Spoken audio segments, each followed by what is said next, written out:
Hi guys! So dito tayo nakauwi kaya kakain lang tayo ngayon guys ng paborito at sikat sa UAE. Indomie guys! 12 o'clock na ng gabi, so kailangan natin na lang magluto ng Indomie. Ito na lang yung pinakamabilis natin gagawin guys. So ayan, dalawang Indomie niluto ko kasi gutom talaga ako. Pagod sa trabaho, daming tao sa store ngayon guys. Malaki-laki yung benta natin. Yun nga lang, late na tayo nakauwi. So ito yung lulutuin natin. Kakainin natin ngayon kasama kanin.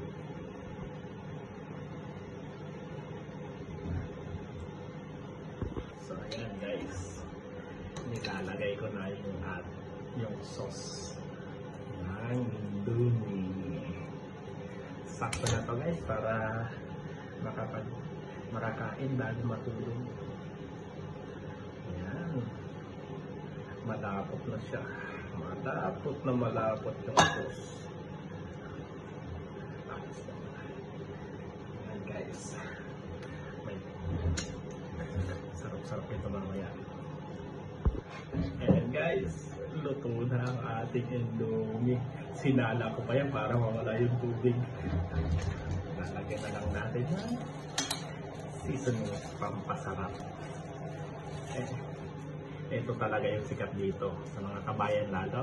Noodles na to, sikat pa dito. Sa abroad, dito sa UAE, ito talaga yung laging makikita sa mga kabayan. Kapag malapit na yung katapusan, pag mga ubos na yung budget, makikita mo mga nagluluto na ng Indomie. Kasi wala na mga pera. Nagpipitiran na. So Indomie na lang tayo guys. Pero masarap naman tayo. Kaya kasi kahit sinong ex-abroad sa Pinas, tanongin mo kung kilala ng Indomie, kilala nila yan. So yun lang guys.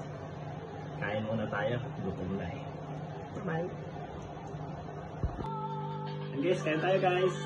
With matching batang kiyapo guys. Batang kiyapo to guys. So, matching sa panonood natin. Mag-i-enjoy talaga tayo kumain ito. Okay na pa. Hindi na paborito sa tanggol. Tara, manood tayo.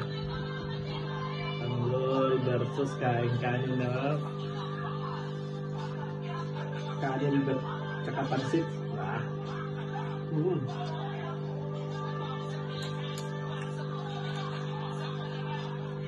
Tinamad na magluto dahil pagod. Kanton kinalabasan na kakainin natin ngayon, pero masarap pa guys. Kain tayo.